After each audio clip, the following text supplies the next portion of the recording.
साथियों, मनुष्य का जीवन केवल सांस लेने और खाने पीने के लिए नहीं है। जीवन का असली उद्देश्य है समझना कि हम कौन हैं और किस दिशा में बढ़ रहे हैं। गंगा के तट पर एक छोटा सा गांव बसा था। गांव में सात्यांश नाम का एक युवक रहता था। उसका मन हमेशा बेचैन रहता था। पढ़ाई में अच्छा था, काम में भी मेहनती था, लेकिन उसके भीतर एक सवाल हर समय जलता रहता। मैं इतना भाग दौड़ क्यों कर रहा हूँ? असली शांति कहाँ मिलेगी? एक दिन वह गांव के बाहर बोधि वृक्ष के नीचे बैठे एक वृद्ध भिक्षु से मिलने गया। सात्यांश ने विनम्र होकर कहा, गुरुदेव, मैं सब कुछ कर रहा हूँ, पढ़ाई, मेहनत, परिवार की जिम्मेदारी, पर मन की शांति कहीं नहीं मिलती।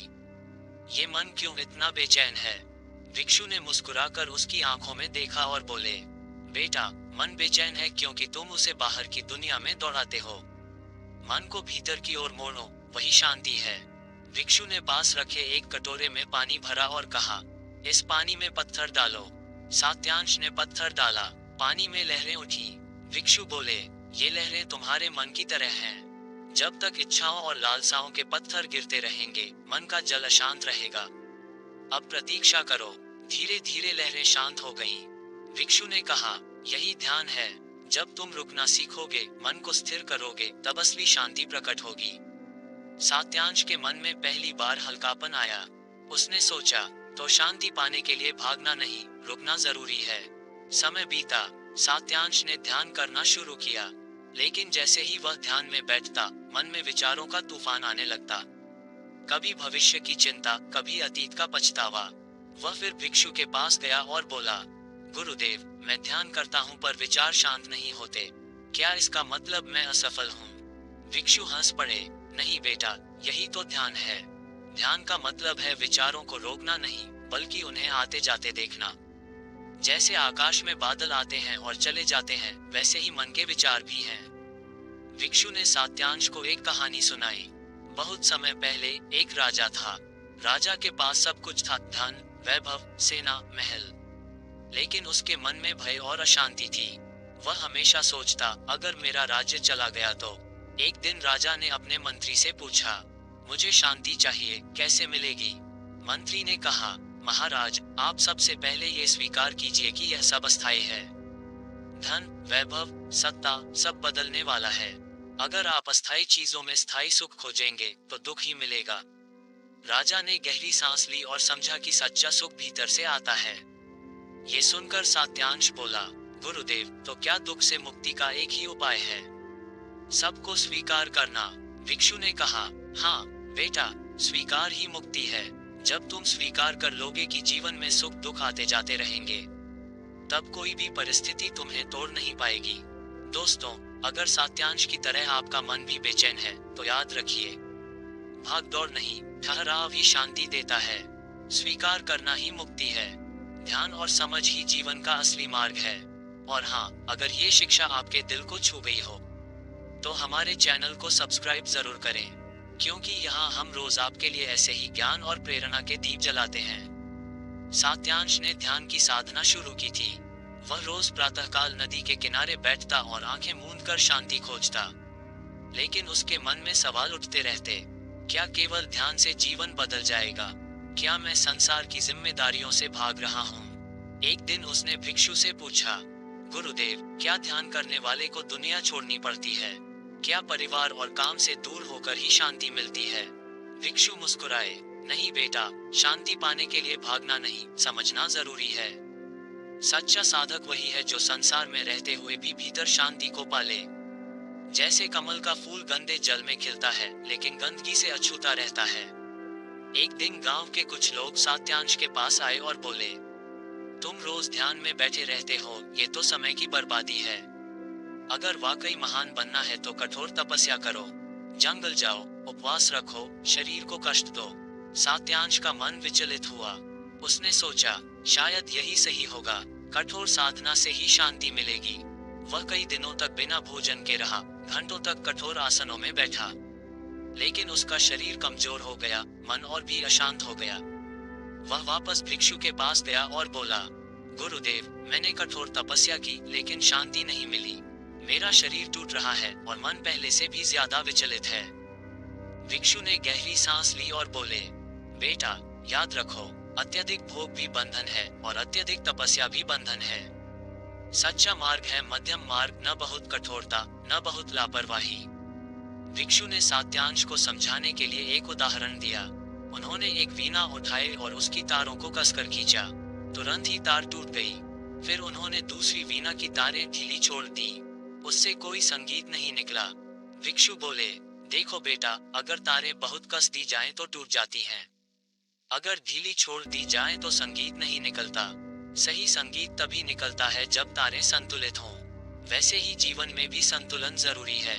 न अधिक भोग, न अधिक कष्ट, यही मध्यम मार्ग है। सात्यांश की आंखों में चमक आ गई। उसे पहली बार जीवन का गहरा राज समझ आया। अब सात्यांश रोज मध्यम मार्ग पर चलने लगा। वह साधना भी करता और अपने घर की जिम्मेदारियां भी निभाता। लेकिन जब वह ध्यान करता, उसके भीतर डर, क्रोध और लोभ के विचार उठते। उसने भिक्षु से कहा, गुरुदेव, मैं अपने मन को जीत नहीं पा रहा हूँ। ये भय और इच्छाएं मुझे बार बार खींच लेती हैं। भिक्षु ने उत्तर दिया, बेटा, मन में उठने वाले विचार दानव नहीं बल्कि मेहमान हैं। अगर तुम उनसे लड़ोगे तो वे और मजबूत होंगे, लेकिन अगर उन्हें देखोगे और जाने दोगे तो वे धीरे धीरे मिट जाएंगे। भिक्षु ने सात्यांश को एक कथा सुनाई। एक गांव में एक बड़ा हॉल था। उस हॉल की दीवारें दर्पण से बनी थी। एक दिन वहां एक कुत्ता चला गया। उसने अपनी परछाई देखी और सोचा कि ये दूसरा कुत्ता है। वह भौंका तो हजारों कुत्ते उस पर भौंकते दिखे। वह डरकर लड़ने लगा और अंत में थककर गिर पड़ा। अगर वह चुप रहता तो सब चुप हो जाते। बेटा, ये हॉल तुम्हारे मन की तरह है। अगर तुम क्रोध करोगे तो संसार तुम्हें क्रोध लौटाएगा। अगर तुम शांति दोगे तो संसार भी शांति लौटाएगा। सात्यांश ने सिर झुका लिया। उसे समझ आ गया कि मन को बदलना है तो प्रतिक्रिया नहीं, समझ पैदा करनी होगी। अब सात्यांश ने संकल्प लिया, मैं अब अपने भीतर उठते हर विचार को केवल देखूंगा, उससे लड़ूंगा नहीं। वह जब ध्यान में बैठा, उसके भीतर विचार उठे, तुम सफल नहीं हो पाओगे, तुम्हारा समय बर्बाद हो रहा है, दुनिया में सुख है, ये ध्यान व्यर्थ है। लेकिन सात्यांश ने इन विचारों को केवल देखा। धीरे धीरे वे बादलों की तरह छटने लगे। उसके चेहरे पर गहरी शांति उतर आई। दोस्तों, जीवन की असली शक्ति संतुलन में है। न अत्यधिक भोग सुख देता है, न कठोर तपस्या। सच्चा मार्ग है मध्यम मार्ग, संतुलन का मार्ग। याद रखो, मन के विचार तुम्हारे शत्रु नहीं बल्कि क्षणिक बादल हैं। उन्हें बस गुजरने दो और तुम देखोगे कि आकाश की तरह तुम्हारा मन भी निर्मल हो जाएगा। अगर यह शिक्षा आपको प्रेरणा दे रही है तो हमारे चैनल को सब्सक्राइब करें ताकि आपके जीवन की यात्रा और भी प्रकाशमय हो सके। एक दिन सात्यांश गहरी साधना में बैठा था। उसकी आंखें बंद थीं, लेकिन मन में दृश्य उठ रहे थे। धन, वैभव, सुंदर वस्त्र, प्रशंसा, सम्मान। वह चौंका। उसने सोचा, ये सब क्यों बार बार मेरे मन में आता है? क्या यही सुख है जिसकी मुझे तलाश है? भिक्षु उसके पास आए और बोले, बेटा, ये सब माया है। माया का अर्थ है अस्थायी चीजों को स्थायी समझ लेना। जैसे कोई बच्चा रेत का घर बनाता है और सोचता है कि यह सदा रहेगा, वैसे ही मनुष्य धन और वैभव को पकड़कर बैठ जाता है, लेकिन समय का एक झोंका सब तोड़ देता है। भिक्षु ने आगे कहा, बहुत समय पहले एक व्यापारी था। उसके पास अपार धन था। वह सोचता, ये धन मेरे साथ हमेशा रहेगा। लेकिन जब मृत्यु आई, उसने पाया कि धन का एक सिक्का भी उसके साथ नहीं जा रहा, सिर्फ उसके कर्म ही उसके साथ गए। बेटा, यही माया है। जो बदलने वाला है उसे पकड़ना व्यर्थ है। सच्चा सुख केवल उस चीज में है जो अडिग है, और वह है तुम्हारा शुद्ध मन। सात्यांश ने सिर झुका लिया। उसे महसूस हुआ कि अब तक वह असली और नकली में भेद ही नहीं कर पाया था। एक दिन गांव में भयंकर अकाल पड़ा। लोग भूख से तड़पने लगे। सात्यांश ने देखा कि कई लोग भोजन के लिए लड़ रहे हैं। वह सोचने लगा, जब मैं ध्यान करता हूँ तो शांति पाता हूँ, लेकिन दूसरों के दुख से मैं कैसे आंख मूंद सकता हूँ? वह तुरंत अपने पास जो अन्न था बांटने लगा। उसने बच्चों को खिलाया, बूढ़ों को सहारा दिया। भिक्षु ने मुस्कुराकर कहा, देखो बेटा, यही असली साधना है। ध्यान से मन शांत होता है, लेकिन करुणा से हृदय पवित्र होता है। करुणा ही वह शक्ति है जो तुम्हें दूसरों से जोड़ती है। भिक्षु ने सात्यांश से कहा, अगर कोई तुम्हें अपमानित करे तो उसे घृणा मत लौटाओ। अगर कोई तुम्हें चोट पहुंचाए तो उसे प्रतिशोध मत दो। उसके दुख को समझो, क्योंकि वही दुख उसे ऐसा करने पर मजबूर करता है। करुणा का अर्थ है दूसरे के घाव को अपना घाव मानना, और जब तुम करुणामय बनोगे तो तुम में वह शक्ति आएगी जो हजारों ग्रंथों से भी नहीं आती।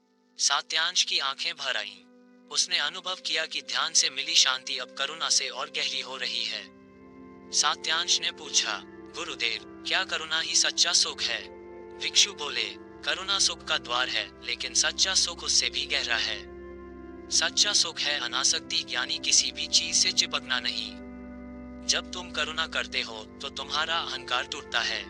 जब तुम अनासक्ति अपनाते हो तो तुम्हारा भय मिटता है, और जब अहंकार और भय दोनों मिट जाते हैं तब भीतर से ऐसी शांति निकलती है जो शब्दों से परे है। कुछ दिन बाद सात्यांश के गांव में एक बड़ा उत्सव हुआ। लोग नाच गा रहे थे। सात्यांश भी वहां पहुंचा। लोगों ने उसे सम्मानित किया, उसकी प्रशंसा की। कुछ ने कहा, तुम महान हो, तुम साधु बनोगे, संत बनोगे। सात्यांश के मन में गर्व की लहर उठी, लेकिन तुरंत उसे भिक्षु के शब्द याद आए, अहंकार ही दुख का मूल है। उसने मन ही मन सोचा, ये प्रशंसा भी अस्थायी है। जैसे कल लोग दुख में थे और मुझे दोष देते थे, वैसे ही कल ये प्रशंसा भी बदल जाएगी। मुझे इन सब में नहीं उलझना।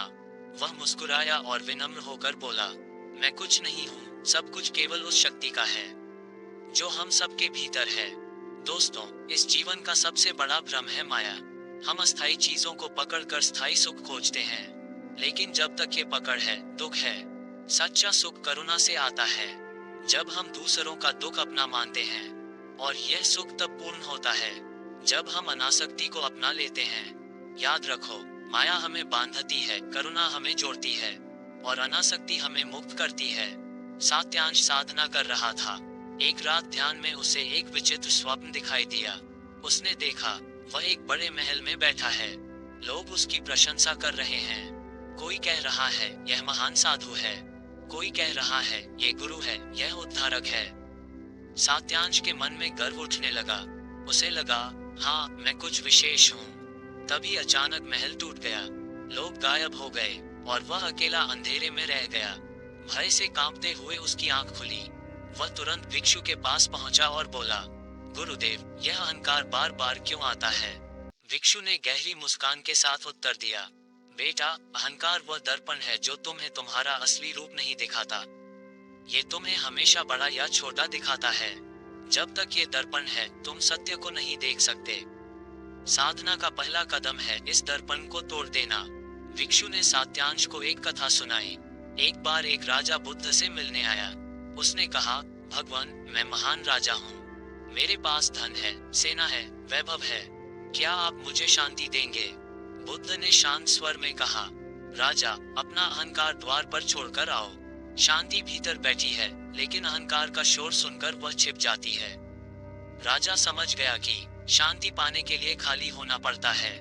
सात्यांश ने सिर झुका लिया और मन ही मन कहा, मुझे भी खाली होना है, पूरी तरह। अब सात्यांश ने ध्यान में और गहराई से उतरना शुरू किया।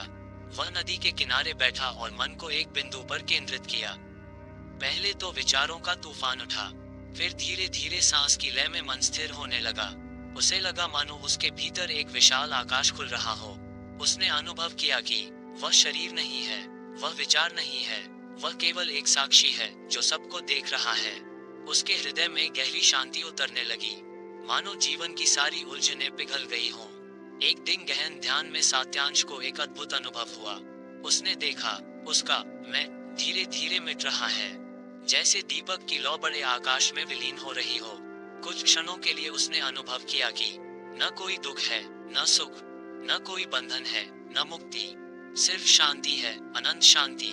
वह अनुभव कुछ पल का था, लेकिन उसने सात्यांश को पूरी तरह बदल दिया। जब उसकी आंखें खुली, उसके चेहरे पर दिव्य मुस्कान थी। वह समझ चुका था कि निर्वाण किसी और लोक में नहीं, बल्कि यही इसी क्षण में है।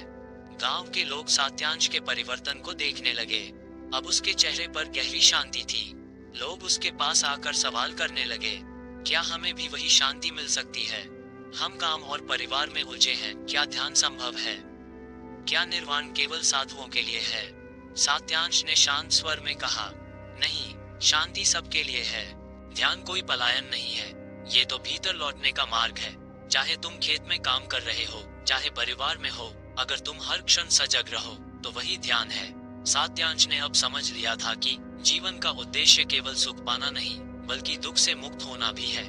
उसने लोगों को समझाया, अगर दुख है तो उसे दबाओ मत, अगर क्रोध है तो उसे छिपाओ मत, बस उसे देखो, समझो। समझ ही परिवर्तन लाती है। सच्चा सुख बाहर की वस्तुओं में नहीं, बल्कि भीतर की शांति में है। लोग उसकी बातें सुनकर भाव विभोर हो गए। गांव में धीरे धीरे एक नई चेतना फैलने लगी। दोस्तों, याद रखो, अहंकार वह पर्दा है जो सत्य को छिपा देता है। जब तक ये मैं है, तब तक शांति दूर है। ध्यान वो कुंजी है जो इस पर्दे को हटाती है। और जब तुम सच में खाली हो जाते हो, तो भीतर से निर्वाण की झलक प्रकट होती है। शांति किसी और जगह नहीं है, वह तुम्हारे भीतर है, इसी क्षण। अगर यह शिक्षा आपको प्रेरणा दे रही है, तो हमारे चैनल को सब्सक्राइब करें और इस प्रकाश को दूसरों तक पहुंचाएं।